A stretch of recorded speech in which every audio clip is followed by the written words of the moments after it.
নমস্কার বন্ধুরা, আপনারা দেখছেন আকাশ ইনফো ইউটিউব চ্যানেল। তো বন্ধুরা, পশ্চিমবঙ্গের সমস্ত নাগরিকের জন্য কেন্দ্রীয় সরকার বা রাজ্য সরকারের তরফে বড় খুশির খবর। বর্তমানে কেন্দ্রীয় সরকার ও রাজ্য সরকারের তরফে রেশন কার্ড আর আধার কার্ড থাকলেই পশ্চিমবঙ্গের সমস্ত নাগরিক এই মাস থেকে পেয়ে যাবেন অনেকগুলি প্রকল্পের টাকা।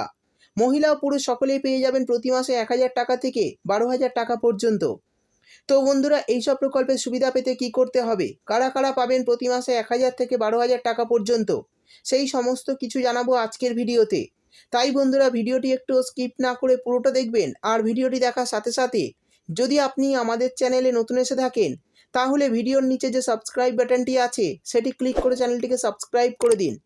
আর পাশে থাকা নোটিফিকেশান বেলটি অন করে রাখুন এই ধরনের গুরুত্বপূর্ণ ভিডিও সবার আগে পাওয়ার জন্য। তো চলুন বন্ধুরা, ভিডিও শুরু করা যাক। প্রথমে দেখে নেব কেন্দ্রীয় সরকার সাধারণ ও খেটে খাওয়া মানুষের জন্য কি কি সুখবর দিলেন। আমরা জানি কেন্দ্রীয় সরকার সারা দেশ জুড়ে দরিদ্র মানুষের জন্য বিভিন্ন প্রকল্প চালু রেখেছেন। আর সেই সব প্রকল্প থেকে সাধারণ ও মধ্যবিত্ত পরিবারের নাগরিকরা সুবিধা পাচ্ছেন। তার পাশাপাশি পশ্চিমবঙ্গ রাজ্য সরকার রাজ্য জুড়ে একাধিক নিত্য নতুন প্রকল্প চালু রেখেছে। ফলে রাজ্যে বসবাসকারী মানুষদের আর্থিক সুবিধা দেওয়া হয় সেই সব প্রকল্পে। এবার কেন্দ্রীয় সরকারের তরফে ঘোষণা করা হয় যে ই-শ্রম পোর্টালের মাধ্যমে গরিব ও খেটে খাওয়া মানুষ প্রতি মাসে ১,০০০ টাকা করে আর্থিক সুবিধা পাবে। সেই সঙ্গে কেন্দ্রীয় সরকার প্রায় ২ কোটি মানুষকে ১,০০০ টাকা করে অ্যাকাউন্টে দিয়েছে। তো এই টাকা যারা একবারও পাননি তাদের এই ১,০০০ টাকা করে দেওয়া হচ্ছে। এখনও পর্যন্ত প্রায় ২২ কোটি মানুষ ই-শ্রম পোর্টালে রেজিস্ট্রেশন করিয়েছেন। তাই এই ২২ কোটি মানুষকে একসঙ্গে ১,০০০ টাকা করে দেওয়া সম্ভব নয়। তাই বর্তমানে কেন্দ্রীয় সরকার সিদ্ধান্ত নিয়েছে যে ১,০০০ টাকা করে ধাপে ধাপে আবেদনকারীদের অ্যাকাউন্টে পাঠানো হবে। আর এই টাকা এই জুলাই মাসের মধ্যে সকলের অ্যাকাউন্টে চলে আসবে আশা করা যাচ্ছে। তো ই-শ্রম কার্ড তৈরির সময় যে অ্যাকাউন্ট নম্বরটি দিয়েছেন সেই অ্যাকাউন্টে এই টাকাটা ঢুকতে চলেছে। বিভিন্ন সংবাদ মাধ্যমের তরফে জানা যাচ্ছে উত্তরপ্রদেশ রাজ্যের বেশিরভাগ মানুষই এই ১,০০০ টাকা করে পেয়েছে। এবার পশ্চিমবঙ্গের মানুষের জন্য এই ১,০০০ টাকা করে বরাদ্দ হতে চলেছে। তো যারা গরিব ও মধ্যবিত্ত পরিবার রয়েছেন, এছাড়া যাদের মাসিক ইনকাম ১৫ থেকে ২০,০০০ টাকার মধ্যে, তারা এই ১,০০০ টাকার সুবিধা পাবেন। এবার দেখে নেব কেন্দ্রীয় সরকারের পাশাপাশি রাজ্য সরকারের তরফে কি কি সুখবর দেওয়া হয়েছে। হ্যাঁ বন্ধুরা, রাজ্যের সমস্ত সাধারণ ও খেটে খাওয়া মানুষের জন্য শ্রম কার্ডের মাধ্যমে একাধিক সুবিধা দেওয়া হবে। প্রথমে আমি আপনাদের জানিয়ে দেব কারা এই প্রকল্পের জন্য আবেদন করতে পারবেন। দেখুন, বলা হয়েছে পশ্চিমবঙ্গে বসবাসকারী যে সমস্ত কর্মীরা ভবন, সড়কপথ, রেলপথ, ট্রামলাইন, বিমানবন্দর, বন্যা নিয়ন্ত্রণ, সেচ নিকাশি, জল সরবরাহ ব্যবস্থা, বৈদ্যুতিক তার লাগানো, টেলিফোনের টাওয়ার নির্মাণ, জলাশয় সুড়ঙ্গ বানানো, পাইপলাইন এবং তেল ও গ্যাস সংস্থাপন ইত্যাদি কাজের সঙ্গে যুক্ত রয়েছেন, তারা এই লেবার কার্ডের জন্য আবেদন করতে পারবেন। অর্থাৎ এইসব কাজে যুক্ত থাকা সকল কর্মীরাই আবেদন করতে পারবেন। এছাড়া আবেদনের জন্য আরও কয়েকটি শর্ত দেওয়া হয়েছে, সেই শর্ত মানলে তবেই আবেদন করতে পারবেন। তো চলুন দেখে নেই সেই শর্তগুলি কী কী। বলা হয়েছে আবেদনকারী শ্রমিকের বয়স ১৮ থেকে ৬০ বছরের মধ্যে হতে হবে এবং আবেদনকারী শ্রমিককে ১ বছরের মধ্যে কমপক্ষে ৯০ দিন ওইসব কাজের সঙ্গে যুক্ত থাকতে হবে।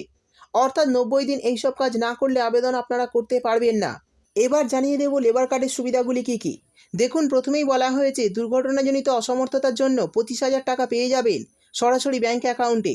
তারপর বলা হয়েছে যে সমস্ত ব্যক্তির লেবার কার্ড রয়েছে তারা দুর্ঘটনায় চোট পেলে দুর্ঘটনাজনিত চিকিৎসা ভাতা ১,০০০ থেকে ৫,০০০ টাকা করে দেওয়া হবে। সেই সঙ্গে বলা হয়েছে চিকিৎসার অস্ত্রোপচারের জন্য ৩০,০০০ টাকা দেওয়া হবে। কোনো ব্যক্তি যক্ষ্মায় আক্রান্ত হলে ৩,০০০ টাকা করে অনুদান দেওয়া হবে।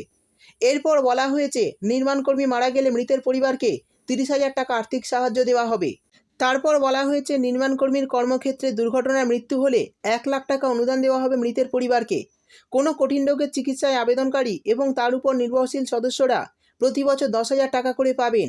এরপর বলা হয়েছে পেনশন দেওয়া হয় ৬০ বছর পর প্রতি মাসে ৫০০ টাকা থেকে ৮৭০ টাকা এবং সেই কর্মীর মৃত্যু হলে তার স্ত্রীকে ৫০% পেনশন দেওয়া হবে। আর যদি স্ত্রী মারা যায় তাহলে তার স্বামীকে ৫০% পেনশন দেওয়া হবে। এরপর বলা হয়েছে নির্মাণ কর্মীদের সন্তানদের পড়াশোনার জন্য অনুদান দেওয়া হয় ২,০০০ টাকা থেকে ১৫,০০০ টাকা পর্যন্ত।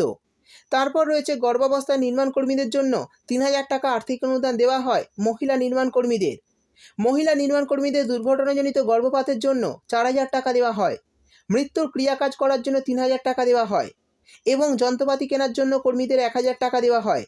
শেষে বলা হয়েছে নির্মাণকর্মী ৬০ বছর পূর্ণ হলে এবং এই প্রকল্পের টাকা তিনি যদি তুলে নিতে চান, তবে সেক্ষেত্রে কর্মী যত টাকা জমাবেন তার উপরে ৮% সুদসহ আসল সমস্ত টাকা তিনি তুলে নিতে পারবেন। অর্থাৎ যত টাকা জমাবেন তার উপরে ৮% সুদসহ আসল সমস্ত টাকা তিনি তুলে নিতে পারবেন। তো বন্ধুরা, এই সমস্ত সুবিধাগুলি আপনারা লেবার কার্ডের মধ্যে পেয়ে যাবেন। এরপর বলা হয়েছে লেবার কার্ডের জন্য আবেদন পদ্ধতি, অর্থাৎ লেবার কার্ডে কীভাবে আপনারা আবেদন করবেন। তো বন্ধুরা, লেবার কার্ডের জন্য আবেদনের ক্ষেত্রে শুধুমাত্র কলকাতায় বসবাসকারী মানুষ পশ্চিমবঙ্গের নির্মাণ কর্মী কল্যাণ পর্ষদের অফিসে 27 নম্বর ফর্ম এবং 31 নম্বর ফর্ম ফিল আপ করে প্রয়োজনীয় কাগজসহ জমা দিয়ে লেবার কার্ডের জন্য আবেদন করতে পারবেন। অন্যদিকে বাকি জেলার মানুষরা অনলাইনের মাধ্যমে অর্থাৎ edistrict.westbengal.gov.in এই ওয়েবসাইটে গিয়ে আবেদন করতে পারবেন। এরপর বলে দেব আবেদনের জন্য কী কী কাগজপত্র লাগবে। দেখুন, বলা হয়েছে Aadhaar card, voter card, ration card, তারপর বলা হয়েছে ব্যাংকের পাসবই, স্থানীয় প্রশাসনের কাছ থেকে সংগ্রহ করা আপনার কাজের প্রমাণপত্র, সেই সঙ্গে বলা হয়েছে পাসপোর্ট সাইজে 4 কপি ছবি এবং রেজিস্ট্রেশন ফি। এই সমস্ত কাগজপত্র নিয়ে আবেদন আপনারা করতে পারবেন।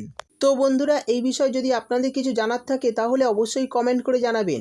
ভিডিও ভালো লাগলে ভিডিওটিতে একটি লাইক দিয়ে দেবেন এবং আপনার বন্ধুবান্ধবদের সঙ্গে বেশি বেশি করে শেয়ার করবেন। ভিডিওটি দেখার জন্য আপনাকে অসংখ্য ধন্যবাদ।